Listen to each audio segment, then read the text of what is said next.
दोस्तों 2023 इस प्रकार बीत गया कि जैसे कि हमें कानों कान तक खबर तक नहीं हुई। हमें ऐसा लगता है कि जैसे कि बीता हुआ दिन ही बीत गया हुआ हो और हम इंटर कर चुके हैं 2024 में। दोस्तों मैंने और आपने 2023 में बहुत सा ऐसा प्रयास किया होगा कि मैं 2023 में जो बीता हुआ साल है उसमें आपने और मैंने यह भी ठाना होगा कि मैं इस साल को बहुत ही बेहतरीन बनाऊंगा, खास करके अपने आत्मिक जीवन के लिए।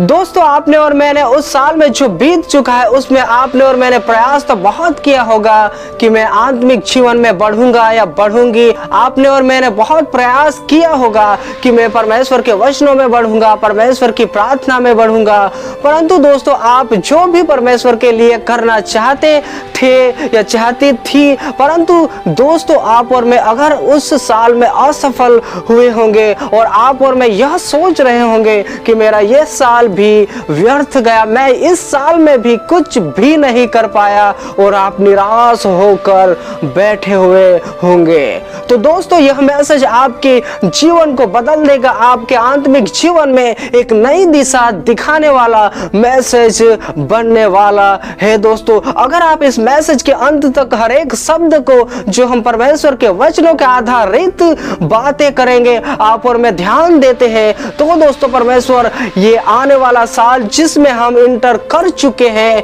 तो दोस्तों इस साल को परमेश्वर में यह आशा रखता हूं, मैं आपको गारंटी दे सकता हूं कि परमेश्वर अपने वचनों के आधारित अद्भुत रीति से इस साल में हमारी आत्मिक जीवन को बढ़ा देगा, क्योंकि परमेश्वर हमारे आत्मिक जीवन को बढ़ाने की क्षमता रखता है। परमेश्वर जो चाहे वह हमारे जीवन में हमारे आत्मिक जीवन को जिस स्थान पर ले जाना चाहता है उस स्थान पर ले जा सकता है। मेरे दोस्तों आपका बीता हुआ साल बहुत ही दुखदायी रहा होगा, उस पर आप ध्यान मत दीजिए। जो बीत चुका है सो बीत चुका है, उसके लिए हम जो भी अगर उसे हम स्मरण करेंगे, उसे याद करेंगे, तो कुछ भी हमारे जीवन में लाभ नहीं होगा, सिर्फ और सिर्फ हमें तकलीफ देगा, परंतु हमारे जीवन में कुछ भी लाभ नहीं होगा। दोस्तों आपने बीते हुए साल में चाहे अपराध भूल जाने में आपसे हुई होगी, उस पर आप ध्यान मत दीजिए। प्रभु यीशु मसीह का लहू उन तमाम हमारे जाने अनजाने में जो भी उस साल में पाप हुए होंगे जिससे आप और मैं पछता रहे होंगे, तो दोस्तों हमें यीशु मसीह के लहू को मांगने की जरूरत है कि उन तमाम हमारे जो जाने अनजाने में भूल अपराध हुए हैं उन तमाम पापों को मिटा दे। और इस साल में हम कुछ ऐसी बातें हैं जिनके ऊपर ध्यान देने के कारण हम अपना आत्मिक जीवन बहुत ही बेहतर बना सकते हैं। दोस्तों क्या आपने एक बात नोटिस की है कि कई ऐसे प्रभु में आए हुए लोग जो नए रहते हैं, आपने और मैंने यह ध्यान किया होगा कि जो नए प्रभु में आते हैं, कुछ लोग ऐसे रहते हैं दोस्तों कि जो नए प्रभु में आते हैं और परमेश्वर उनको इस प्रकार बढ़ाता है कि हम देखते ही रह जाते हैं कि किस प्रकार ये व्यक्ति जो अभी प्रभु में आया था और उसकी आत्मिक स्थिति बहुत ही अप लेवल पर है, या युग है कि बहुत ही वह व्यक्ति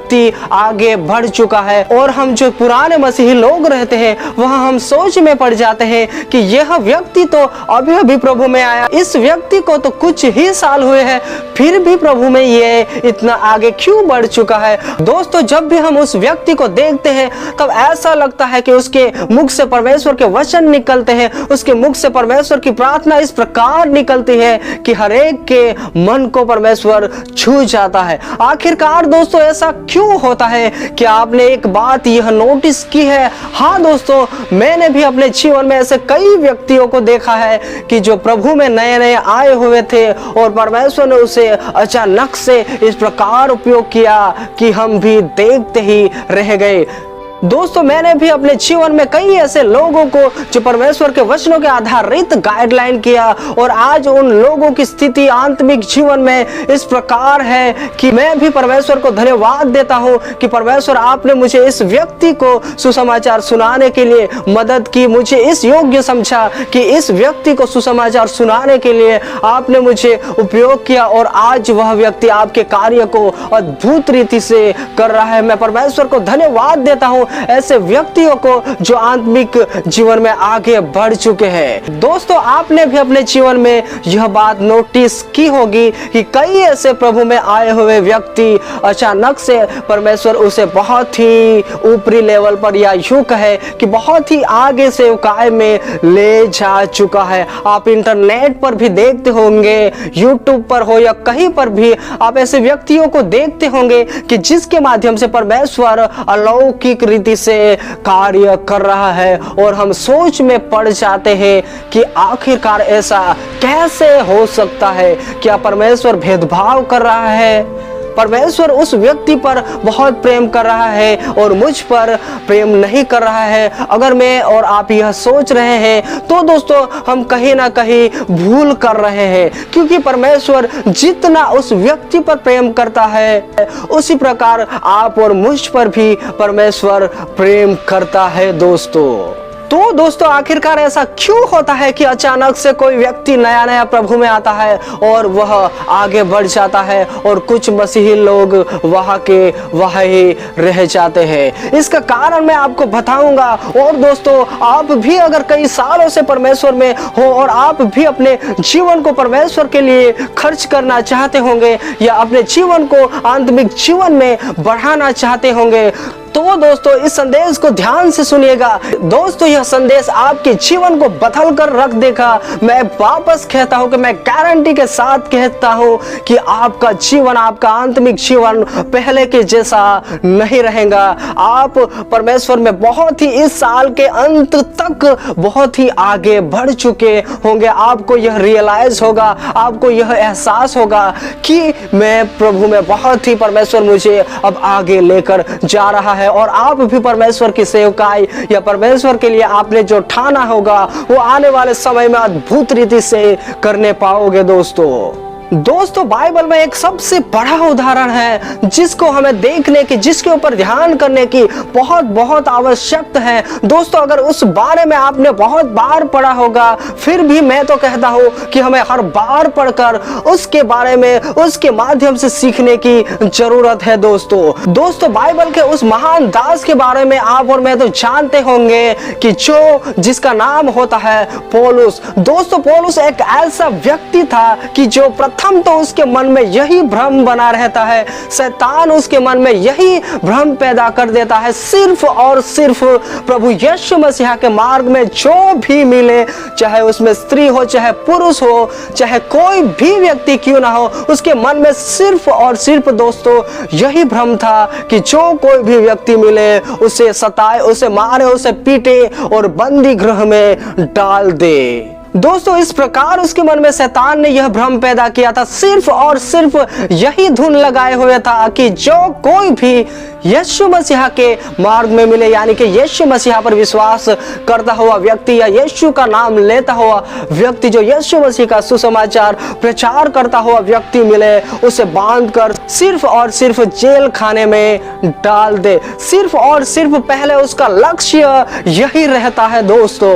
परंतु जब वह दोस्तों दमिश्क के मार्ग पर जा रहा होता है, आप पढ़िएगा इन वचनों को, प्रेरितों के काम में भेद समझाने की कोशिश कर रहा हूं कि किस प्रकार परमेश्वर आपके और मेरे जीवन में भी कार्य करना चाहता है इस साल में भी दोस्तों, जब प्रभु यीशु मसीह का दर्शन पौलुस को होता है, उस वक्त वह कुछ समय तो अंधा बन जाता है और जिस समय प्रभु यीशु मसीह उससे दर्शन में बातें करता है, उस जगह पर आप पढ़िएगा कि किस प्रकार प्रभु यीशु मसीह उससे कहता है कि हे पौलुस, तू मुझे क्यों सताता है? और पौलुस कहता है कि हे प्रभु, तू कौन है? यीशु मसीह उससे बातें करता है कि मैं यीशु हूँ जिससे तू सताता है। और कई ऐसी बातें उस जगह पर पौलुस के साथ अद्भुत रीति से करता है दोस्तों, और उसके बाद पौलुस का जीवन ही परिवर्तन हो जाता है। उसका लक्ष्य प्रथम तो यही रहता है कि सिर्फ और सिर्फ यीशु मसीह के लोगों को सताए, उसे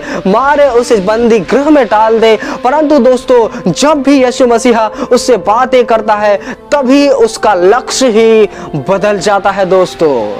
प्रथम जो व्यक्ति पौलुस जो पहले प्रभु यीशु मसीह के लोगों को सताने वाला था, उसका बाद में लक्ष्य ही बदल जाता है और जब भी वह यीशु मसीह से मुलाकात करता है उसका जीवन पूरी रीति से बदल जाता है। कहने का मतलब यह है कि उसका लक्ष्य ही बन जाता है कि यीशु मसीह के सुसमाचार को फैलाए। और आगे के वचनों में भी हम जब देखते हैं तब हम पाते हैं कि प्रभु परमेश्वर ने उसके जीवन में राजाओं अधिकारियों के सामने यीशु मसीह का नाम प्रकट करने के लिए प्रथम से ही चुन लिया था। मेरे दोस्तों, उसी प्रकार परमेश्वर ने आपको और मुझे भी चुना है उसके कार्य के लिए। परंतु दोस्तों, हम गलती सिर्फ यही करते हैं कि जब भी हम प्रभु के पास आते हैं या परमेश्वर को ग्रहण करते हैं तब से परमेश्वर की प्लानिंग हमारे जीवन में रहती है कि हम परमेश्वर के कार्य के लिए उपयोग हो, परंतु दोस्तों हम उसके लिए कुछ भी मेहनत नहीं कर पाते। दोस्तों, पौलुस को जब प्रभु यीशु मसीह का दर्शन मिलता है उसके बाद वह अपने जीवन में अपने लक्ष्य को जो परमेश्वर ने उसे सौंपा था उससे करने के लिए जी जान लगाकर कोशिश करता है। प्रभु यीशु मसीह को जानने के लिए वो बहुत ही प्रयास करता रहता है। प्रभु यीशु मसीह के हर एक वो नियमों को, हर एक वचनों को जानने के लिए यहाँ तक कहा जाता है कि परमेश्वर का दास पौलुस सिनाई पहाड़ तक गया हुआ था, यानी कि परमेश्वर का दास पवित्र आत्मा के साथ बातें भी अजायब रीति से किया करता था, इसीलिए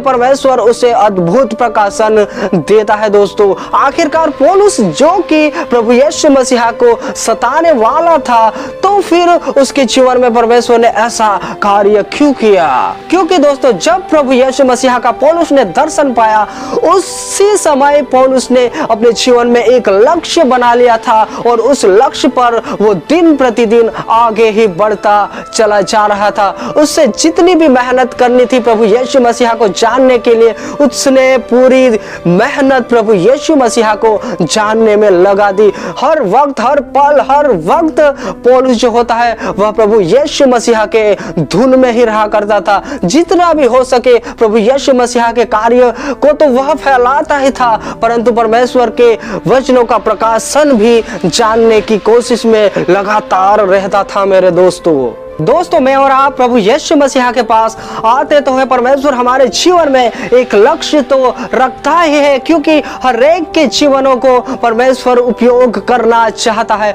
आप और मैं यह सोचकर बैठे हुए होंगे कि परमेश्वर मुझ पर अनुग्रह नहीं कर रहा है, तो नहीं मेरे दोस्त, परमेश्वर हर एक व्यक्ति को, चाहे वो पुराना मसीही व्यक्ति हो चाहे नया हो, उन तमाम लोगों को उपयोग करना चाहता है। परंतु दोस्तों, हमें हमारे जीवन में एक लक्ष्य बना लेना है कि मैं परमेश्वर के लिए किस प्रकार उपयोग हो सकता हूँ। चाहे आपके जीवन में परमेश्वर कुछ भी ऐसा लक्ष्य रखा हुआ होगा, दोस्तों आपके और मेरे जीवन में बहुत से ऐसे परमेश्वर ने दान रखे होंगे जिसे हमें पहचानने की जरूरत है और उसके लिए हमें बहुत ही मेहनत करनी होगी। अगर आप और मैं इस साल में भी अगर संभल जाएंगे, अगर इस साल में भी रुक कर हम हमारे अंदर झांकने की कोशिश करेंगे कि परमेश्वर ने मुझ में ऐसा क्या रखा है जिसके माध्यम से परमेश्वर मुझे उपयोग कर सकता है, तो आपको और मुझे उसे पहचानने की जरूरत है। और दोस्तों, हमें प्रार्थना और वचनों को ज्यादातर ध्यान, ज्यादातर मनन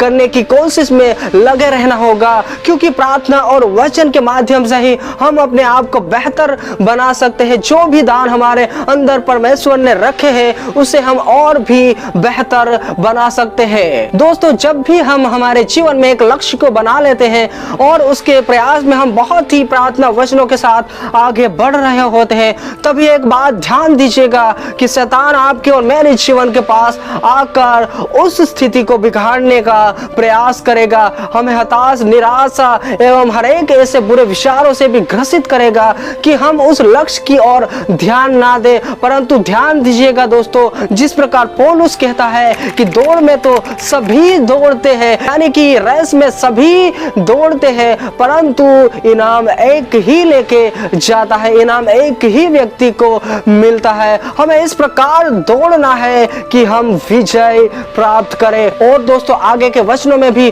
पौलुस हमें समझाने का प्रयास कर रहा है। बहुत से ऐसी बातें हैं परंतु मैं आपको कुछ ही बातों को समझाने का प्रयास कर रहा हूं जहां पर पौलुस यह कहता है आगे भी कि मैं अपने देह को मारता कुटता और वश में लाता हूं। यानी कि कहने का मतलब यह है दोस्तों कि हर एक ऐसी परेशानियां आएगी हमारे जीवन में, आप चाहे जवान हो सकते हो, आपकी शादी भी नहीं हुई होंगी, तब भी शैतान प्रयास करेगा कि आपके और मेरे मनों में ऐसे अभिलाषाओं को उत्पन्न करे जिससे हम हमारे लक्ष्य की ओर आगे बढ़ते हुए ना चले जाए, जिससे हम हमारे आत्मिक जीवन में कमजोर बन जाए। इसके लिए शैतान बहुत ही प्रयास करेगा। परंतु दोस्तों जिस प्रकार इस जगह पर पौलुस कहता है कि मैं अपनी देह को मारता कुटता और वश में लाता हूं, यानी कि हर एक वह अभिलाषा चाहे कुछ भी क्यों ना हो, हर एक स्थिति परिस्थिति जो हमारे शरीर के माध्यम से भी शैतान करवाने की कोशिश करता है, उसे हमें यीशु मसीह के नाम में नियंत्रण में लाना है। दोस्तों अगर दोस्तों हमें हमारे आत्मिक जीवन को बढ़ाना है